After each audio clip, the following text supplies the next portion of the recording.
Hello guys, कैसे आप लोग। आज के इस वीडियो के अंदर हम बात करने वाले हैं कुछ कमेंट की।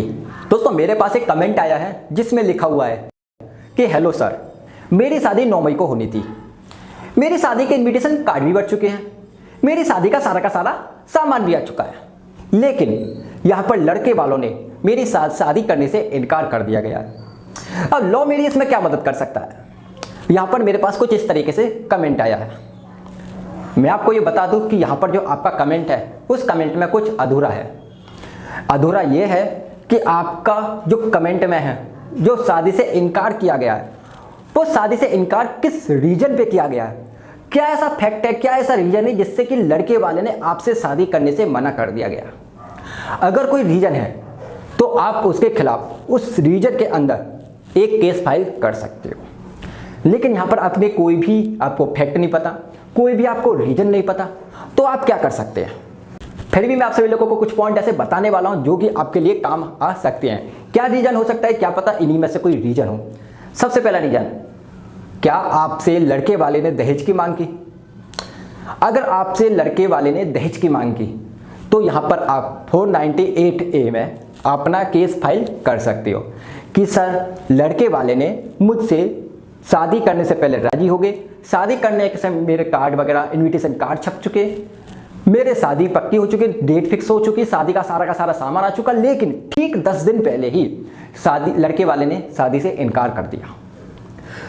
तो यहां पर आप 498A का केस फाइल कर सकते हो। 498A सेक्शन में क्या है वो यहां पर आप अच्छे से रीड कर सकते हो। यहां पर आपको स्क्रीन पर दिख रहा होगा। किसी स्त्री के पति या पति के नातेदार द्वारा उसके प्रति क्रूरता करना। यहां पर आप सबसे पहले कहा पढ़ेंगे 498A का सब क्लॉज 1, जानबूझकर किया गया कोई आचरण जो ऐसी प्रकृति का है जिससे स्त्री को आत्महत्या करने के लिए या उसके जीवन, अंग या स्वास्थ्य, जो चाहे मानसिक हो या शारीरिक, के प्रति गंभीर क्षति या खतरा कारित करने के लिए उसे प्रेरित करने की संभावना है। या इसका सब क्लॉज खा भी आप देख सकते हो, किसी स्त्री को तंग करना जहां उसे या उससे संबंधित किसी व्यक्ति को किसी संपत्ति या मूल्यवान प्रतिभूति के लिए किसी विधि विरुद्ध मांग को पूरी करने के लिए प्रपीड़ित करने को दृष्टि से या उसके अथवा उससे संबंधित किसी व्यक्ति के ऐसे मांग पूरी करने में असफल रहने के कारण से इस प्रकार तंग किया जा रहा है।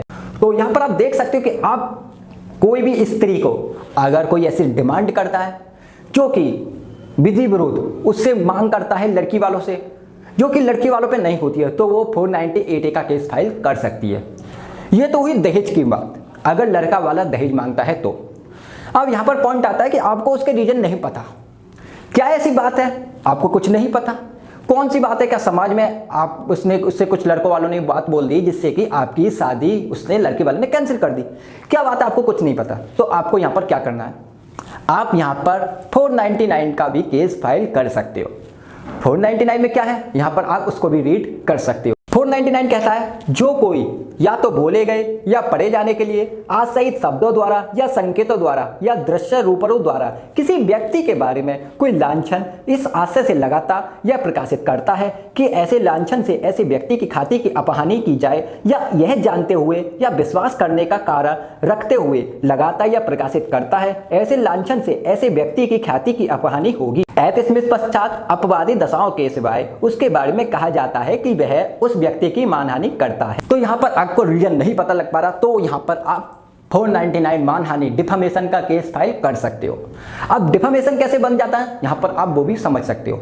क्या हुआ, यहाँ पर आपसे पहले शादी हुई, शादी तय हुई, शादी तय होने के बाद आपके कार्ड छप गए, शादी का सामान आ चुका, आपने अपने रिश्तेदारों में सब जगह समाज में आपने शादी के कार्ड, इनविटेशन कार्ड बांट दिए। अब यहाँ पर आपकी शादी अरेंज मैरिज टूट जाती है, उसने मना कर दिया। तो यहाँ पर आपके जो रिश्तेदारों में, जो समाज में जो इज्जत है वो कम हो जाएगी, क्योंकि सभी रिश्तेदारों में, सभी समाजों में क्या होगा कि वो लोग यही सोचेंगे कि लड़की में कुछ कमी होगी, तभी इसकी शादी अरेंज मैरिज टूट गई। तो आपकी यहाँ पर डिफेमेशन का केस यहाँ पर इस तरीके से फाइल कर सकते हो। अगर आपकी कोई रीजन नहीं पता लग पा रहा, कोई आपकी समाज में इज्जत कम हो रही है, तो आप यहाँ पर डिफेमेशन का भी केस फाइल कर सकते हो। क्योंकि यहाँ पर साफ तौर पर लिखा हुआ है कि अगर कोई भी अपनी जानते हुए किसी को इस तरीके से ठेस पहुंचाता है तो वो मानहानि में आएगा। तो यहाँ पर आप अगर मानहानि का केस फाइल कर सकते हो तो 2 साल की सजा प्लस जुर्माना हो सकता है। अगर आप 498A का केस फाइल कर सकते हो तो उसको 3 साल की सजा प्लस जुर्माना हो सकता है। तो इस तरीके से आपका जो भी खर्चा भी हुआ है तो वो भी आप उससे डिमांड कर सकते हो, उससे पूछ सकते हो कि आखिर रीजन क्या था। अगर वो कोई रीजन देता है आपको कि इस तरीके से मुझे तुम्हारे बारे में इस तरीके से बात पता लगी है, तो उससे वो पूछो, वो प्रूफ करो उसे। अगर वो कोर्ट में प्रूफ कर देता है तो आपके डिफेमेशन नहीं मिलेगा। लेकिन अगर वो प्रूफ नहीं कर पाया और आपके खिलाफ कोई ऐसी बात बोलता है कि मुझे आपके बारे में इस तरीके से बात पता लगी है, लड़की के बारे में मुझे किसी इस तरीके से बात पता लगी है, तो आपको उस लड़के वाले को प्रूफ करना पड़ेगा। हर एक पॉइंट लड़के वाले को कोर्ट में प्रूफ करना पड़ेगा। प्रूफ करे बिना लड़का जीत नहीं सकता। तो आप इस तरीके से अपने केस को फाइल कर सकते हो, लेकिन अगर आपके पास भी कुछ और सबूत हो तो आप उसको भी लगा सकते हो। लेकिन ये बात ध्यान रखना, लड़के वाले को हर एक चीज प्रूफ करनी पड़ेगी कि लड़की आखिर इस कैरेक्टर की थी। लड़की जिस कैरेक्टर की वो बता रहा है उस कैरेक्टर को उसको प्रूव करना पड़ेगा कोर्ट में, तभी साबित हो पाएगा। तो इस तरीके से आप अपने सारे के सारे केस फाइल कर सकते हो। उम्मीद है आप सभी लोगों को वीडियो पसंद आई होगी। अगर वीडियो पसंद आएगी तो दोस्तों वीडियो को लाइक जरूर करना, चैनल को सब्सक्राइब जरूर करना। फिर भी आपके मन में कोई कमेंट सवाल हो तो आप हमसे कमेंट करके जरूर पूछ सकते हो। मिलते हैं आप सभी लोगों से अगली वीडियो में, जब तक के लिए वंदे मातरम, जय हिंद।